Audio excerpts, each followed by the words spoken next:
hoe tsy amin'ny antenimieram-pirenena sika raha matosym-bavam-bahoaka nisy ny fampiantsonareo ny ministra telo ny ministry ny toekarena sy ny fitantanam-bola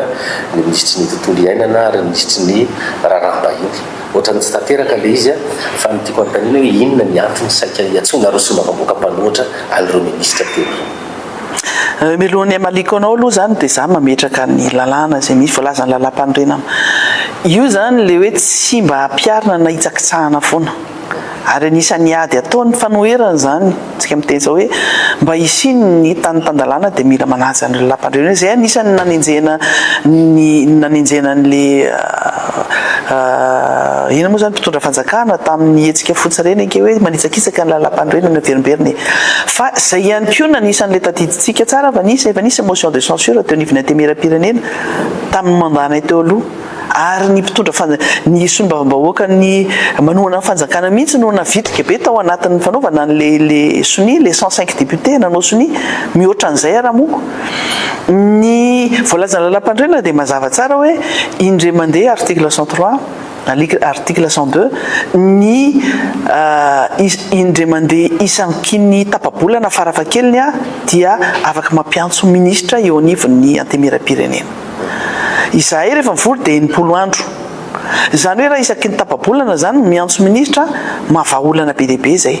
ny raha mamay rehetrarehetra io nge iainantsika isan'andronandro jiro tapaka ny délestage ny rano tsy misy ny tsy fandriampalemana zavatra be dehibe rehetrarehetra hitantsika kidina piny mety vova ampany amin'ny fampiresahana azy sy ny fampitsoana ministra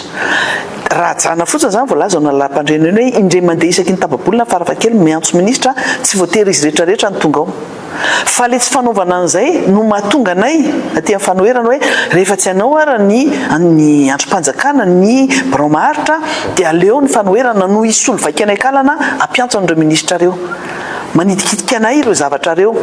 ny zavatra misy amin'izao fotoana zao ke averikeo hoe efa nisy ny fampiantsoana an'ireo ministra reo tamin'ny session teo aloha teo dia nisy ministra tonga tokoa fa rehefa hitan'le gouvernement sy hitan'ny bromaharitra fa mivoaka sepitra ny ministra tao dia ny foanana le izy ny sakanana mihitsy natao izay fomba nakanana anay ny voalazana lalam-panorenana koa nefa hoe 3 andro isam-bolana no anjaran'ny fanoherana ahafahany manara-maso ny gouvernement io tsy ny sonim-bavam-bahoaka mpanohitra fotsiny no mandray anjara fa ny sonim-bavam-bahoaka rehetrarehetra no mibénéficie an'le interpellation zavatra anakevatra no voalazana lalam-panorenana hoe question orale, question écrite, interpellation et enquête parlementaire no azo atao sonim-bavam-bahoaka anarahany maso ny gouvernement ny fiantsonan'ny gouvernement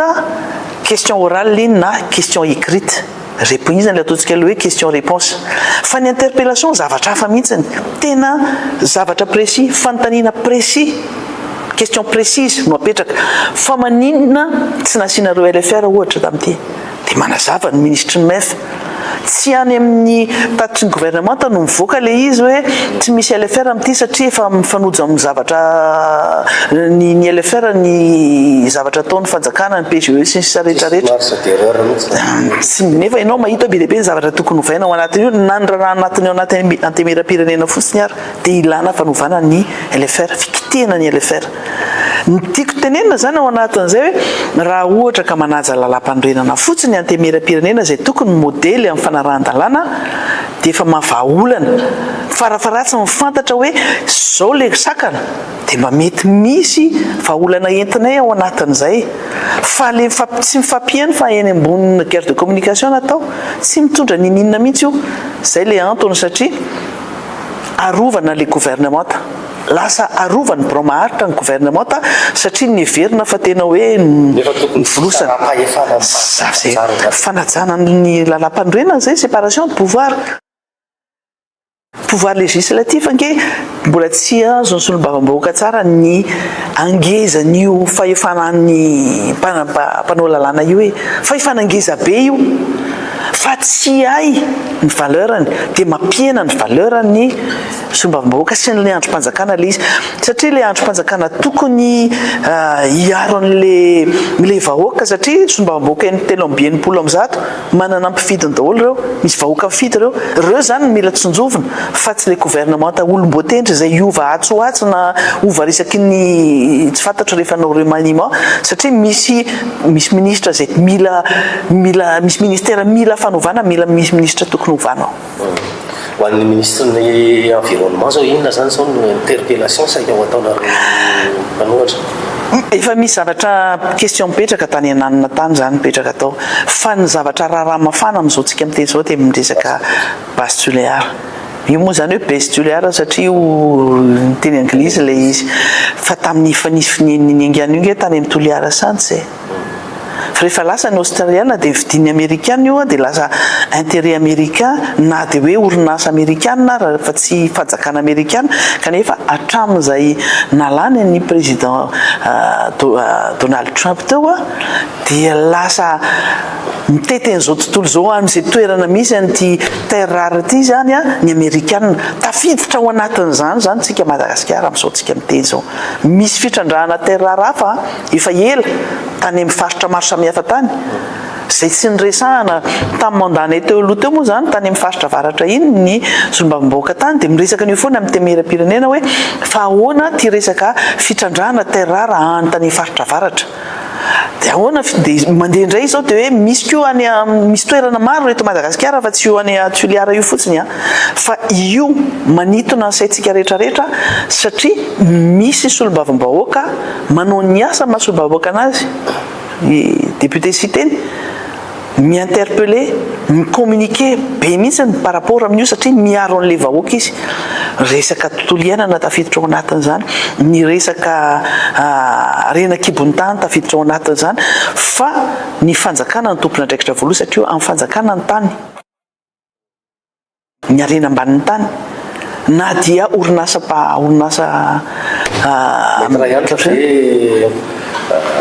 manao pour ça contre ny base toliara satria lasa misy fandroritana be eo na ministre totoliana ny mitondra fanazavana ny ministre ny arena-kibon'ny tany mitondra fanazavana ny solombavam-bahoaka cité ny mitondra fanazavana misy zavatra fanohatra be ao anatin'le izy misy zavatra tsy mazava tsara maître Yantra afaka mitondra solution par rapport amin'io ary zay le teneko foana hoe mila fampiresahana io zavatra io ny grand projet minier ohatran'ireny grand projet mihitsy moa zany fa minier ohatran'ireny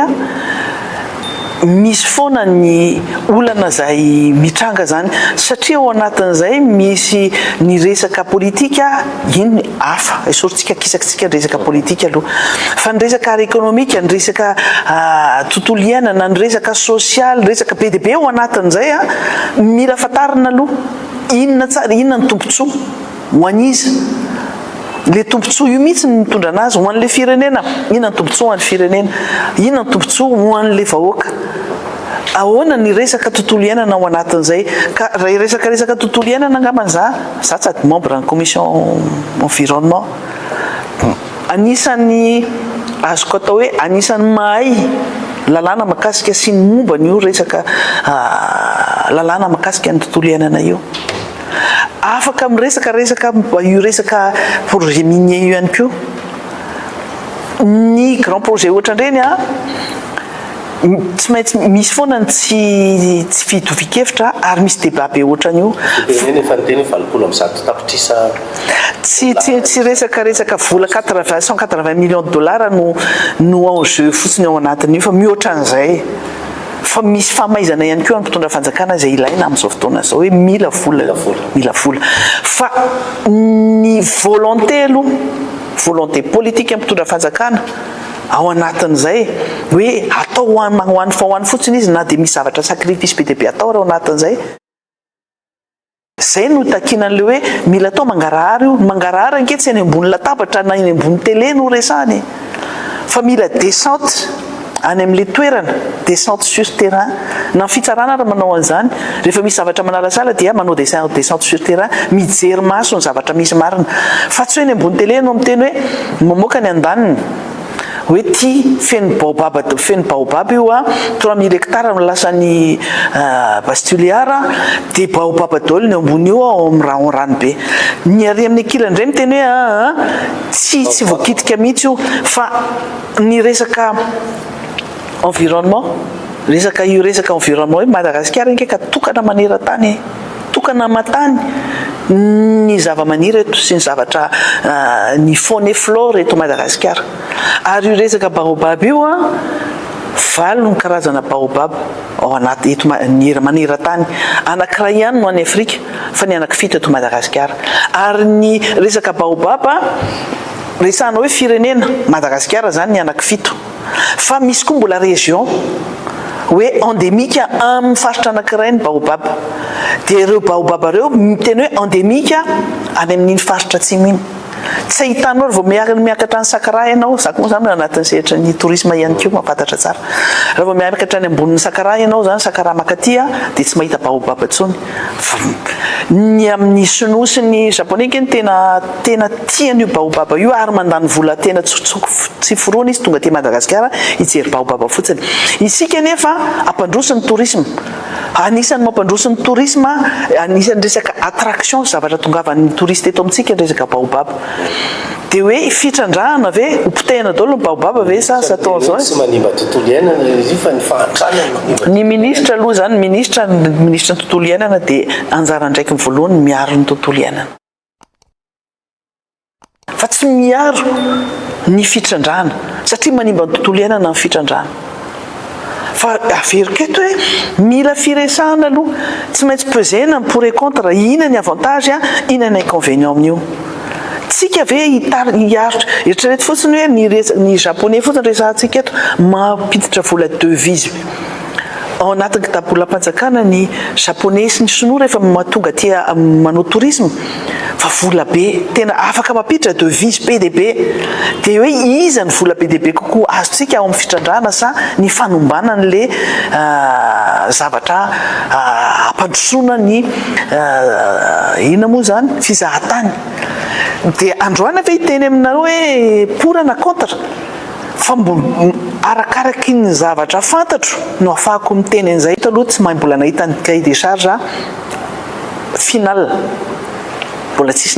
tsy nivoaka zany cahier des charges ny mpitondra fanjakana miteny hoe tsy misy ny cahier des charges donc zany tsy afaka miteny koa fanjakana hoe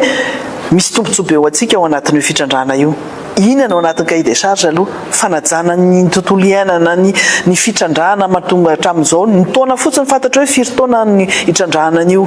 io zao lasa guerre de communication hoe 15 mètres ozy izy ny ministre ny mine zay mahavariana hoe any anatina tambajotra serasera no miresaka mila zavatra officiel zany fa ny zavatra officiel zay mivoaka miainga amin'ny fizahana any toerana aloha dia centre sur terrain bastuliara efa imbetsabetsaka nisy no nyresahany zany zavatra zany fa raha ny fahitako anazy mbola tsy ampy ianao ve tamin'ny 2018 tao anatin'ny fitondrana hery rajaonaromampianina na hery vadiabe mantsy ny fanefa tao anatin'ny nanoatra ny bastuliara ve anao tamin'ireny fotoana reny tena tao anatiny satria tao anatin'ny tourisme tena hoe fiainan'ny vadiko dia resaka tourisme ary tena nafantatra hoe tena ratsy be tamin'izany fotoana zany ny cahier des charges hitanay tamin'izany ary nahita an'izany koa ny député Tinoka Roberto dia nanaovana conférence de presse iny moa zany resaka fanoherana amin'ny fitondrana ary ny resaka hoe fiarahana politika androany ny namana politika mety adversaire politique rapide tsy fantatrao fa tamin'ireny fotoana reny ny fampiresaka tsara ary nahita n'le document tapela-tanana dia nanohitra fa izy zareo moa zany ny tena nanana an'le izy satria izy avy any Tuléar tamin'ireny fotoana reny député ny Tuléar dia nanao ohatra ny nataony présidentialité ny amin'izao fotoana zao maître Ianatra Zafimanantsoa araka ny efa niresahako teo firaisakina ao anatin'ny fanoherana mbola mpanohitra moa zany mbola mpanohitra hatramin'izao ia anisan'ny nahafantarana anao ankoatra ny mahasomamoakanao misy fandaharana nataonao miara-manonja ianarana tsy tazana atao ntsony ianao fa naniny maître Ianatra nitsoanao miara-manonja ntsony tsy tao amin'ny miara-manonja intsony aloha maître Ianatra hatreto no ny antony ara-pahasalamana indrindrandrindra amin'izantsika miteny zao moa zany dia nareo zany zao ny émission ataoko voalohany taoritin'ny fotoana rehetrarehetra zay nangalana aina sy mamerina aina rehefa manao politika na miasa nina dia fantatrao tsara ny asarobitin'ny fahasalamana ary fomba fiteniko hatramin'izay hoe ny olona salama ihany no ilain'ny firenena sy ilain'ny fanaovana ilaina manao politika dia tafiditra ao anatin'izay fa fotoana ihany koa ahafahana maka recul ihany koa tao anatin'izay fotoana na convalescence zay ahafahana mandinika tsara inona ny zavatra nisy inona ny zavatra natao dia inona ny tokony no atao inona no lalakombana ary manana recul kokoa zany par rapport amin'ny olona zay efa ao anatiny raha ao anatin'ny fandarana miara-manoja zao dia député fidèle rery aloha zay isorana manao izany fandarana zany fa tsy hoe ela dia iverina ao anatin'ny émission miara-manoja fa mbola mamerina aina araka ny teneniko eo satria fantatrareo tsara zany zavatra atao zany tsisy olana tsisy ninina mihitsy ka tsisy zavatra manakatsakana ny inona moa zany fa tena zay araky ny napetrako voalohany teo hoe mbola ao anatin'ny fanoherana maître Ianitra mba omeo hoe maître Ianitra ao anatin'ny fanoherana hoe mba omeo bilan tsotsotra nyty fanjakany ty fitondram-panjakany ty atao anatin'izay natao hoe mandat faharoa zany zao ho an'ny filohan'ny Rajoelina nareo hatrany nampilohan'ny mandany nanohatra azy foana tsy hoe nanomboka tamin'ny mandany fotsiny fa nanomboka tamin'ny 2024 no nanohitra ny fiovan'ny zavatra natao sy ny fomba fanoherana niova tao anatin'izay satria tany am-piandohana dia tany amin'ny 2024 zany dia marobe reo olona zay tsy nakasitraka ny fanonganam-panjakana tamin'izany fotoana zany ka io nefa arakaraky ny toerana nisy ny olona tsirairay no nilaza hoe nisy fanonganam-panjakana na hoe nisy fametram-pialana ny président Ravalomanana arakaraky ny hoe mampanohitra na tsy mpanohitra tamin'izany fotoana zany fa tamin'izany dia hoe légaliste zay no nitondrana anazy tamin'izay hoe ireo zay manaja ny lalam-panorenana sy ny lalàna zay hoe manaja ny légalité natsoina hoe légaliste fa mbola tsy misy hoe ianona sy ianona fotsiny io fa niova miandalana teny ny fanoherana efa taty amin'ny mandat voalohany président Andry Rajoelina moa zany zay vao lasa hoe tena fanoherana ara-dalàna satria napetraka teo anivony ministera ny atitany hoe ny natoko timma dia manohitra ny fitondrana ny resaka fanoherana io mantsy manahirana tsy hoe miteny fotsiny zay zavatra tenena rehetrarehetra dia hoe fanoherana hoe manohitra tsy hoe arakaraky ny zavatra teneninao ny fanoherana fa raha ny lalàna dia ny resaka opposition légale dia tsy maintsy antoko politika izay manao fanambarana ofisialy ary nisy ny lalàna zay makasika an'izany fanoherana zany dia misy pitsopitsony zay arahana procédure zay arahana mametraka manao fanambarana ny antoko eo anivy ny ministerany atitany milaza fa manohitra ny mpitondra perinasa zany fa le fanoherana koa eo anatin'izay lasa fanoherana de fait no hoe manohitra ohatra zao fotsiny ny olona no tsy fahafaliana amin'ny zavatra zay ataon'ny mpitondra na zavatra mitranga dia hoe za manohitra n'io fotsiny fa tsy ampy zay fa mila apetraka ara-dalàna zany hoe tena mpanohitra tokoa le antoko tsy ny olona individu tsy olona atokana zany natao hoe mpanohitra arak'izay voalazana teo zay manahoana zany ty fitondrany ty amin'izay angla hitondranao azy zay mandeha le fitondrana amin'le angle hitondrako anazy hoe raha ny antoko timma moa nresahana zany fa mbola tsy niresaka firaisakina ny antoko timma dia nanao fanambarana teo anivy ny ministera ny atitany ary le fanoherana koa dia hoe tsy hoe manohitra olona na hoe manohitra régime fa manana fandarana asa ianao izay mifanohitra amin'le mpitondra perinasa zany zay zany ny voalohany zay fa araka ny teneniko teo ia hoe niova le fanoherana lasa zavatra rehetrarehetra zay miseho no toerana na fomba fiteny na fomba fiakanjo na zavatra atao na ny fitantanana ny firenena zavatra be deabe ohatr'izany zany dia raha ny angle fahitako azy ny fandraisako azy ny fanoherana aloha zany dia lasa safy be mantsina daholo le fanoherana atao tsy fantatra tsara intsony hoe hoaiza inona no votoatin'ny zavatra toerina dia inona no vahaolana amin'izany fa lasa manohitra fe manohitra dia lasa mitovitovy daholo ny rehetra ao anatin'izay dia izay mitovitovy fomba fijery dia lasa nitambatra dia izay nanisany natongavany hoe lasa nisy firaisan-kina na nisy plateforme avondrona fanavovonana hafa dia mahita isika zany hoe misy karazana fanoherana be deaibe ary lesoko angezabe anankiray zay satria lasa fracturé mizarazara ny fanoherana kanefa ny mpitondra fanjakana manana faiblesse ihany koa tsy mahavita mitondra ara-dalàna makany fampandrosoana tsy mahavita mamaolana marobe zay iainany olona isan'andro isan'andro dia na ny mpitondra fanjakana malemy na ny fanoherana samy malemy ao anatin'izay samy malemy hoe ianao na ny fanoherana ary izay mihitsy nyresahan'ny olona hoe ny andrasan'ny olona zany ary zay koa ny tokony izy nareo manohatra zany dia mba handray fanjakana ary efa avy eo ny zavatra misy anefa eo ny saratsarahana aminareo samy mpanohatra fa anankiray ihany koa le hoe resana tena hoe idéologie zany no toerina ao anatin'le izy inona zany le idéologie any fanjakana amin'izao toeriny mety ray anitra araka le hoe principe ny resana toy zay maître ianitra tsy hoe za rery maître ianitra rery no mpanohitra fa ao anatiny antoko timy manotenako ny antoko no manohitra an'le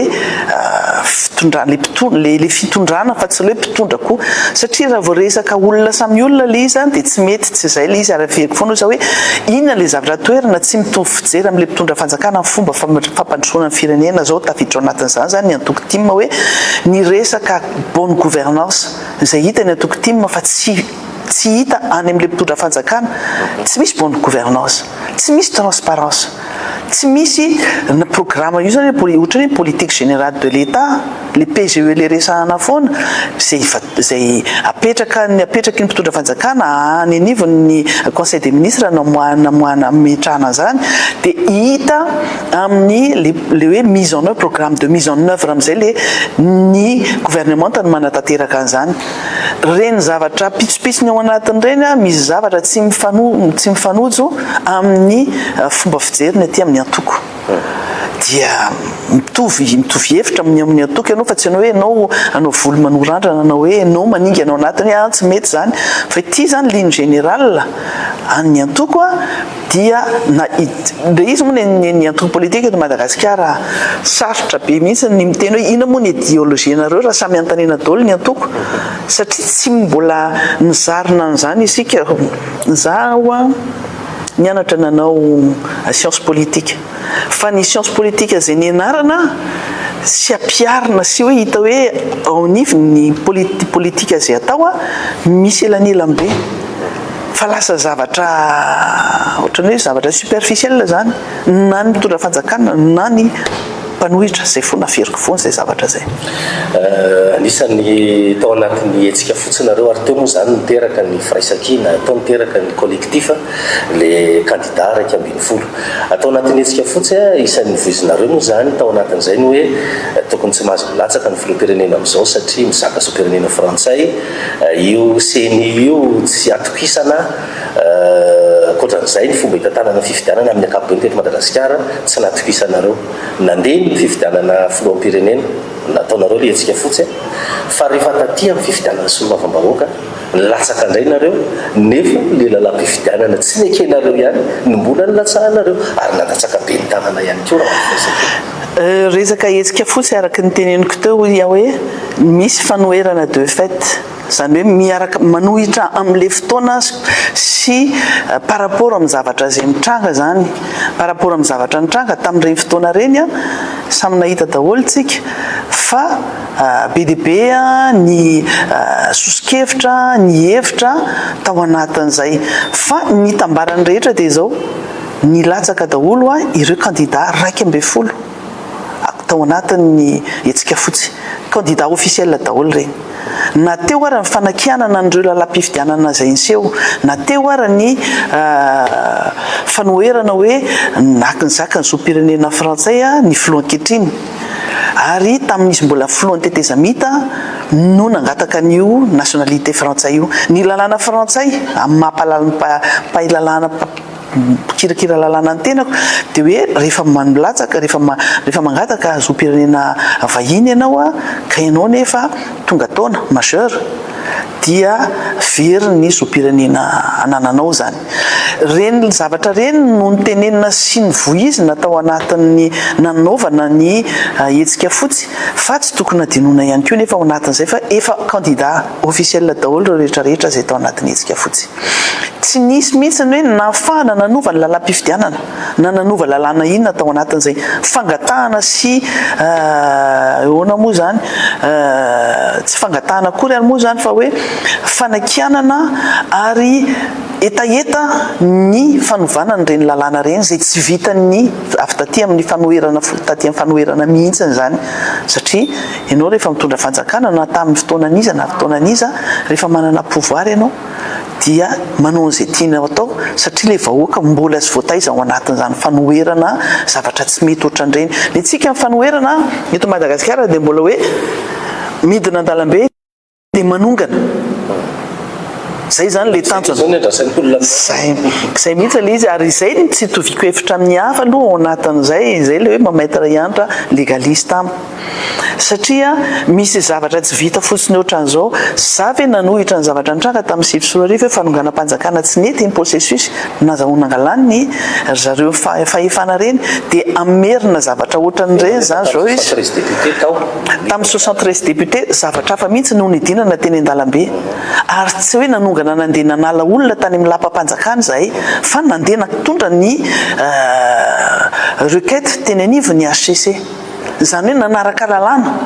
fa tsy hoe nitondra blindé dia nitondra olona mitambasy dia nanala ny tompon'ny fahefana tamin'ny fotoana reny any amin'ny lapa-tany tsy nanao an'izany. Misy zavatra amin'ny contexte anankiray contexte politika misy zavatra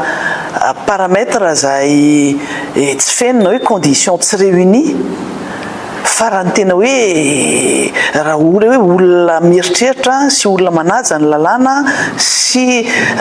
mieritreritra ny ao aoriana satria le manonga-panjakana nge vita ihany mety ho vita ihany feny ao aorianan'izay zao ke tsika mbola mizaka mivokany tamin'ny sivy sy roa arivo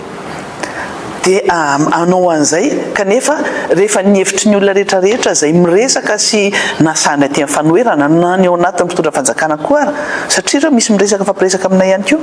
dia hoe tsy misy sy mifanonganana andreo ihany ny ahafahanareo manala anazy misy mamarina anazy zay kanefa ianao koa mbola mieritreritra hoe aorianan'izay zavatra zay hoe mila révolution ngezabe anana eto Madagasikara zay vao afaka manova zavatra eto dia mbola tsy vita aloha zany tsy vitan'izay olona manana an'izay eritreritra zay hatreto noho ny fizarazarany ety amin'ny fanoherana. Nisy fotoana tadidiko tsara tamin'ny fifidianana be ny tanàna teto Antananarivo renivohitra nandatsaka ny Tojo Ravalomanana nareo ny kabary teny Akianja tamin'izany tena mafy be hoe ohatrany hoe io tandaram-piziaravisa ilay fanjakana iny moa tsy lany Tojo Ravalomanana fanontaniako voalohany aloha mba izamarina aloha zao Tojo Ravalomanana satria raha tao aorianan'iny satria mialatsiny ataoko antara-paratisa tsy misy liona hiteraka saky zany tsisa vita ny fifidianana tsy hitatsony izy dia nangina teo nareo. Raha resaka Tojo aloha zany no resantsika eto tsy anjarako no miresaka satria manjary lasa sanatria mitsara na miteny zavatra zay tsy tokony ho teneniko eto fa izy aloha zany ny candidat avy taty amin'ny antoko ty maharo ny toana ny firaisan-kina tao anatin'izay dia nanaja an'izay fanapa-kevitra zany zay tao anatin'ny fofonana. Ny fomba hiatrehana fifidianana samy manana ny fomba fiatrehana fifidianana samy tompona andraikitra amin'ny zavatra tenenina zay zavatra atao rehefa tsy lany moa zany akory atao misy antony be dia be ary tao anatin'ireny fotoana reny any tena narary tena hoe tena tsy afaka nanao ninina mihitsy fa amin'ny mahamaitre Iantra na amin'ireny fotoana reny dia nametraka foana hoe ny fanaovana politika dia tsy azo anaovana improvisation. Ny candidat ny antoko tsy tokony nisy mauvais casting satria ny antoko manontolo no mizaka ny vokany avy eo na ny vovonana na ninona io zany zavatra mipetraka foana io na antoko ina fa tsy eo amin'ny antoko ty manodresako amin'ny ankapobeny io zany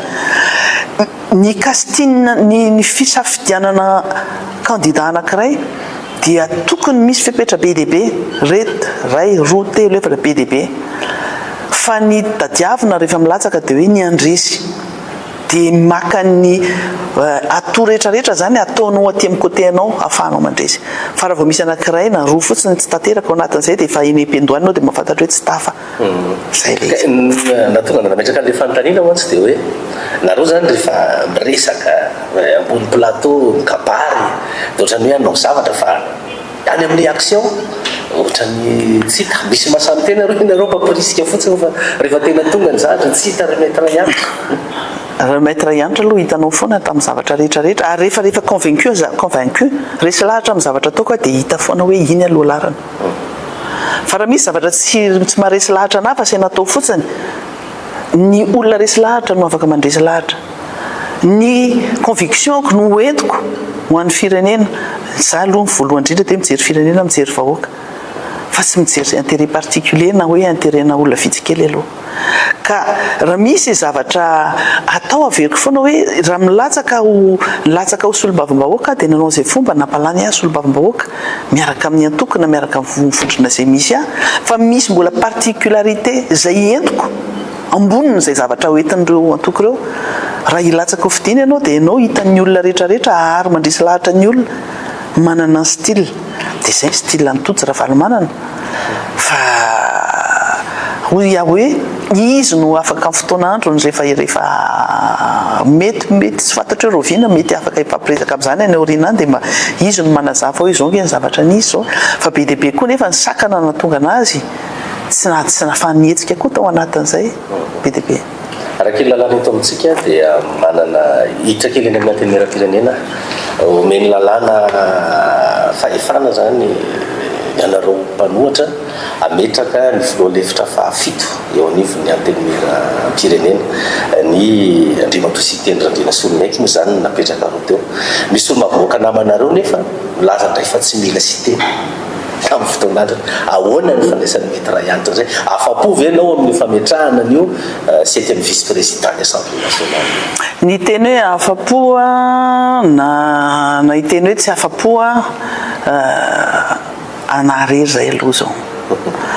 satria ny zavatra ho teneniko eto mety hisy fiantraikana any amin'ny hafa kanefa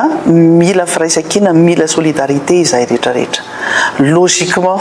io zany dia samy raha mahita hoe ny député ny antoko tima ny maronisa ao anatin'ny firaisan-kina zany dia hoe raha ny tokony izy na izahara ny voen'izany na député fidèle tao anatiny miara-manonja hoe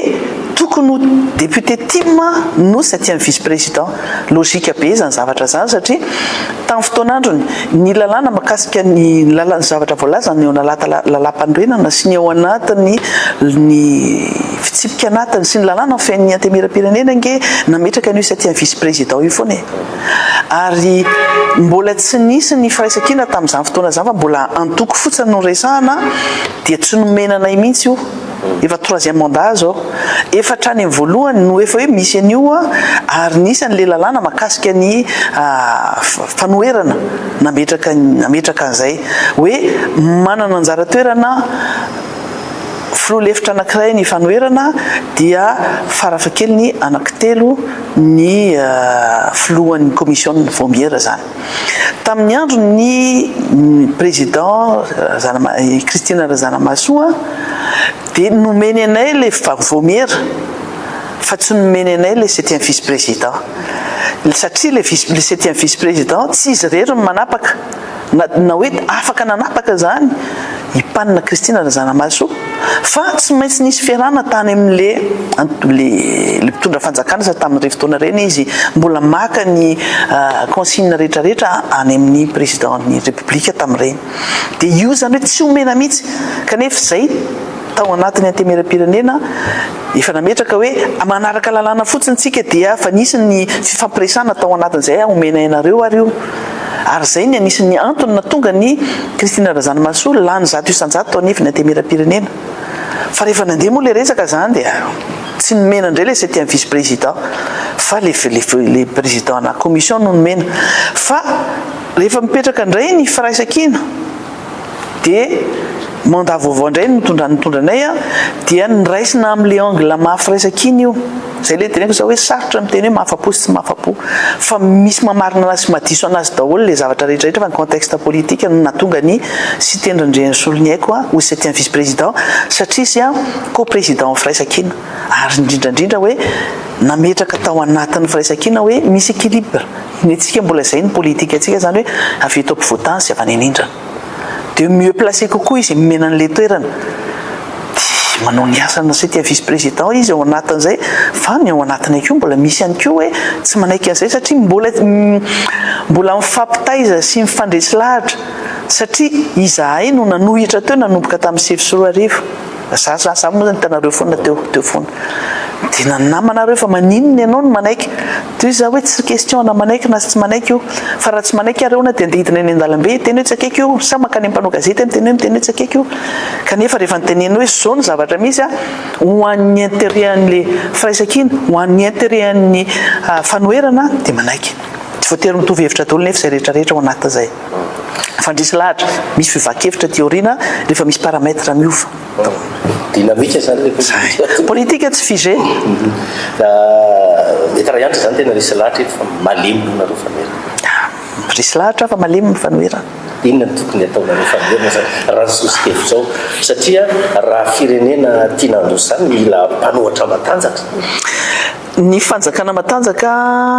matanjaka ny fitondrana rehefa matanjaka ny fanoherana malemy ny fanjakana rehefa malemy ny fanoherana irahantsika mahita zany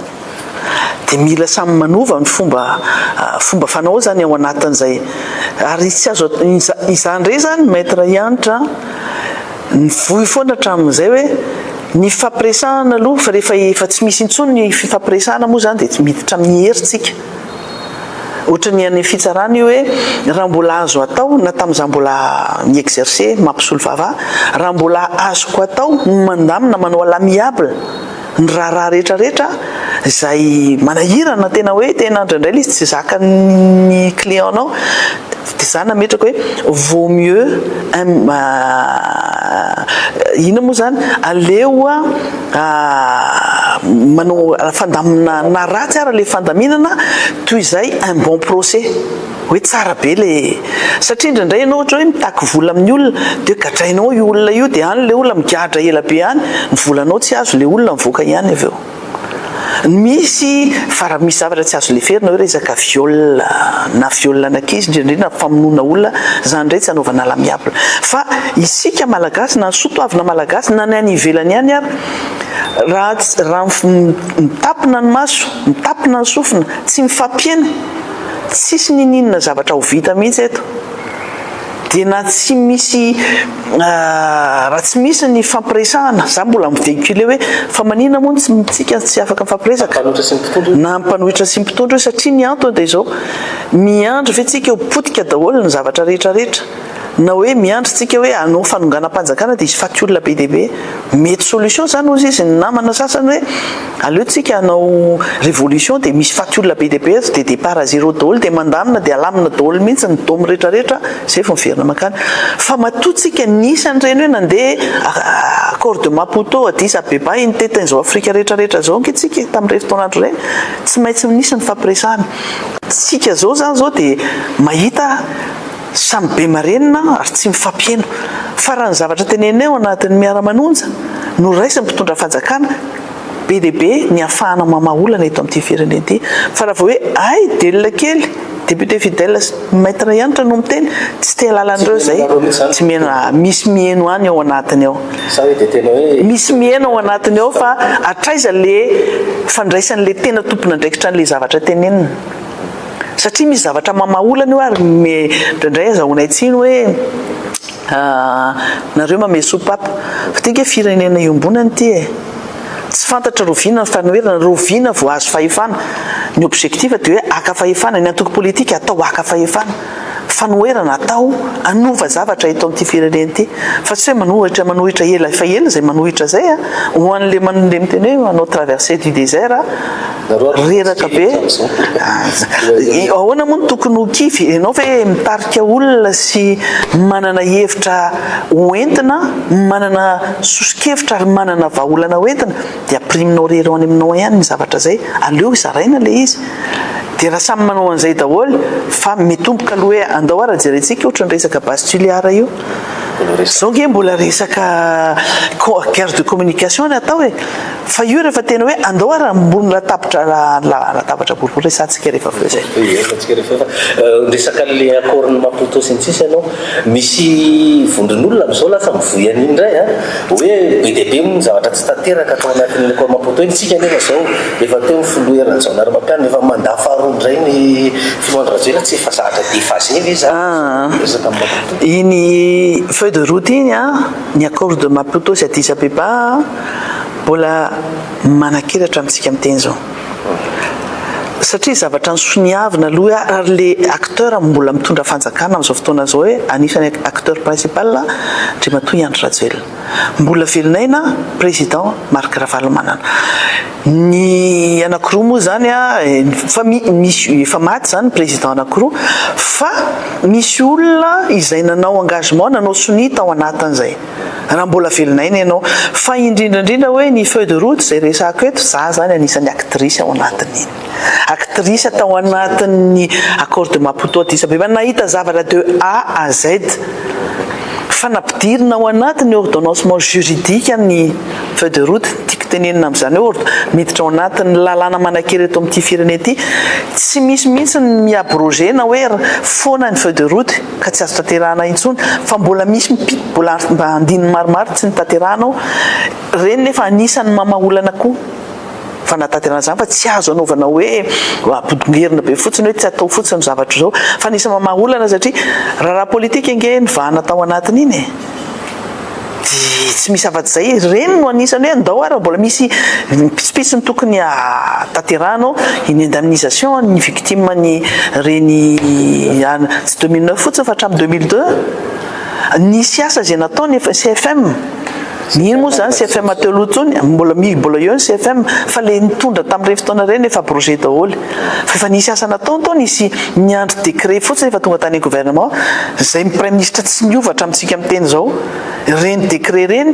mila voaka dia tanterana dia efa misy apahan'olona zay afaka ny tsilony satria tsy président Ravalomanana rery no victime tamin'ireny nge fa misy izay olona victime ny raharaha politika rehetrarehetra na reny mpivarotra mpandraraha reny nisy nigadra nisy tapaka lalan-draza izy mbola atrosa be sy fary mangatsika izay miandry amin'ny fanatanterahana ny feuille de route io